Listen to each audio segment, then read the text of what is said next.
Selamat pagi, salam sejahtera bagi kita semua. Mana narasumber kita? Yang sama-sama kita hormati narasumber kita, juga Ibu tidak ada ya.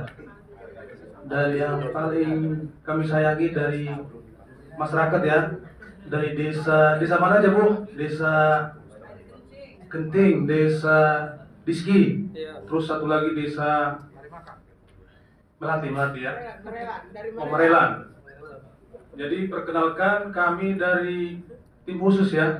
Kebetulan kami ahli dari yang disuruh dari pusat ini untuk memberikan sosialisasi kepada Bapak Ibu terkait PMK. Jadi kita tidak perlu pakai slide ya, karena kami sudah memahami semuanya.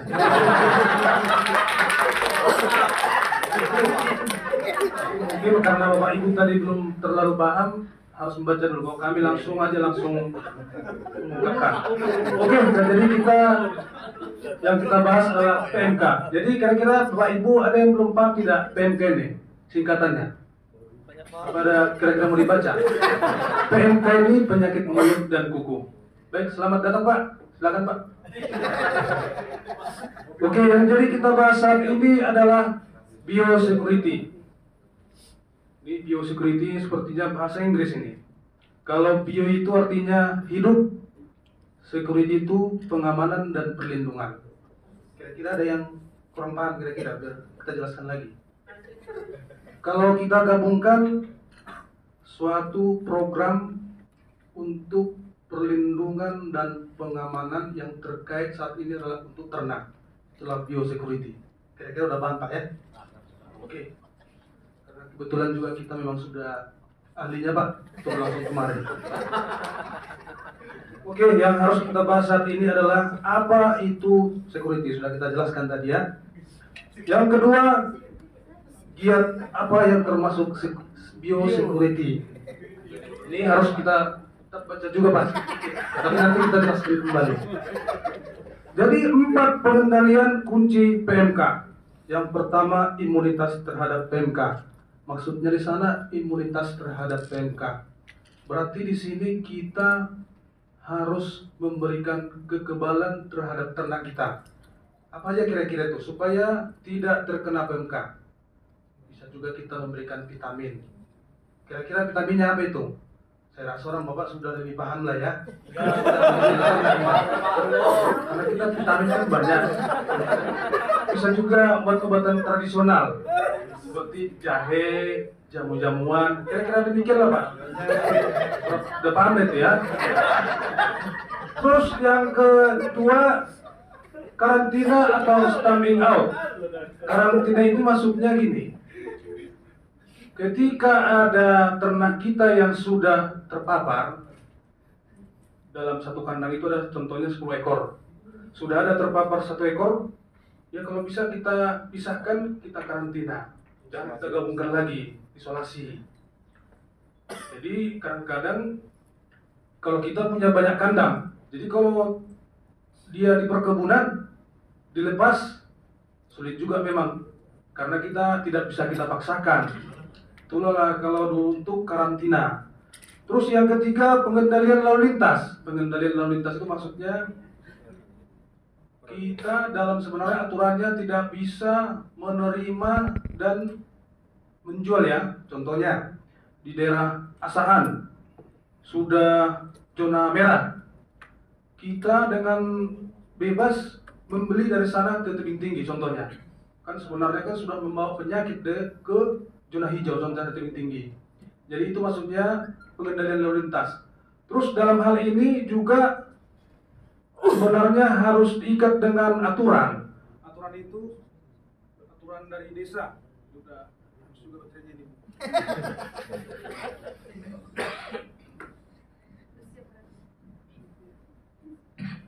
Berarti ini nggak bisa dipanjang lebar nih Bapak Ibu karena baterainya juga sudah mau habis ini. Oke, udah sampai di mana jadi lupa tadi. Oh, lalu lintas. Jadi seharusnya sudah ada aturan untuk masyarakat. Salah satunya pemberitahuan dari desa, adanya surat menyatakan bahwasannya itu adalah milik si A. Terus setelah itu pemerintah desa harus memberitahukan kepada pihak peternakan ya, kabupaten atau kota ya, bahwasanya menyatakan ternak itu sehat atau tidak terpapar dengan PMK. Itulah untuk pengendalian lalu lintas. Terus biosecurity dan sanitasi. Maksudnya di sana kita harus benar-benar menjaga kebersihan untuk kandang di peternakan kita. Kita jaga kebersihannya, kita sering memberikan disinfektan seperti yang dibilang ibu tadi ya, yang dari desa Simalupuk ya. Oh maaf, harus yang serba murah aja, yang murah meriah, jangan juga kita membeli yang mahal-mahal. Terus selanjutnya cara mencegah sapi agar tidak tertular PMK. Sebenarnya kalau ini tidak dijelaskan sudah paham Bapak Ibu ini. Cara mencegah, ya jelas kita jaga kebersihan kandangnya. Cara mencegah. Yang kedua kita tetap jaga, jangan juga kita asal-asal membeli, kita tidak tahu, contohnya di daerah A, zona merah, asal kita beli aja langsung kita bawa ke tempat kita, tanpa juga mengkarantina dulu. Seharusnya kan kita karantina dulu selama 14 hari. Adakah dalam 14 hari tersebut dia ada kira-kira gambaran, kira-kira ada terpapar? Setelah itu bisa kita lepas, kita gabungkan dengan yang lainnya. Tapi ketika dalam 14 hari itu dia masih ada kira-kira tanda-tanda seperti itu, ya tetap harus kita karantina dulu. Selanjutnya melakukan disinfeksi dan dekontaminasi dalam penanganan PMK. Nah, di sini disampaikan kita harus mengerti juga, kita juga jangan sembarangan ke kandang si A, si B, si C. Karena virus itu katanya bisa nempel di baju kita, bisa nempel di sepatu dan di tubuh kita. Yang sesudah kami pelajari di pusat, ini bisa nempel nih Pak. Jadi kemana kita pergi bisa menempel. Kira-kira waktu berapa menit lagi Pak? 1 jam lagi.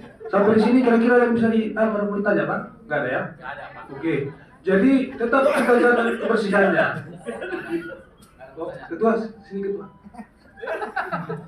Udah sampai mana? Udah hampir putus tadi kan? Nah, terus kita juga sediakan kalau di peternakan ayam potong juga tetap disediakan itu bak kecil ya. Setiap kita masuk tidak boleh sepatu kita ini yang masuk Pak. Ganti sepatu yang seperti biasa di sini, kita cuci dulu di sini, baru masuk. Baru setelah kita juga keluar, cuci lagi dan sepatunya, baru pulang.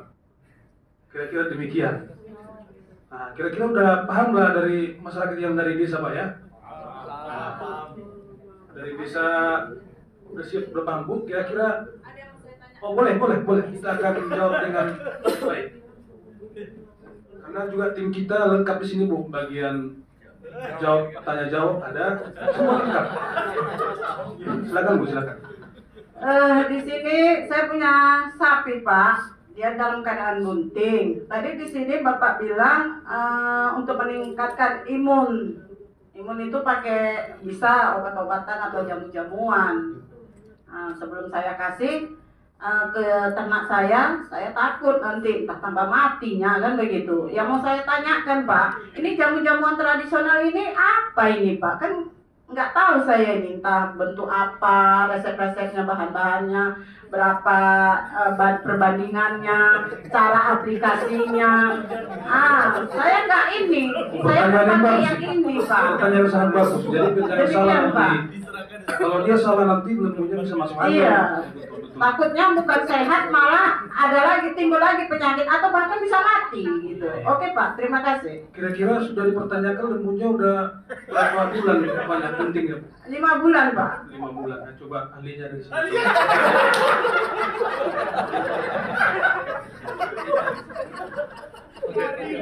Ya Bu, makasih Bu atas pertanyaannya Bu. Biasanya Bu kalau masalah jamunya itu Bu hanya sekedar kunyit, gula merah, asam jawa, itulah Bu. Terus kalau memang kondisi dia cuaca hujan, entah agak dingin, tambahlah jahe itu. Biasanya Bu, itu kunyitnya itu kurang lebih Bu sekitar seperempat, gula merahnya pun sama Bu, ukurannya segitu. Kalau memang kondisinya terlalu lemah Bu, boleh telur Bu. Iya Bu. Telur itu boleh Bu. Yang penting kalau bapak ya Bu.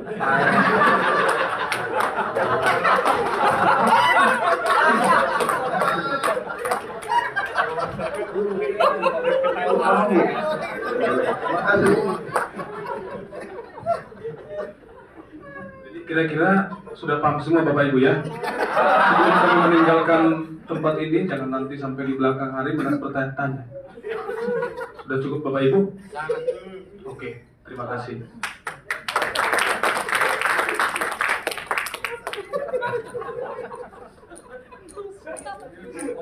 Luar biasa. Tim khusus tim 2. Pantas lama apa ya? Iya. Iya.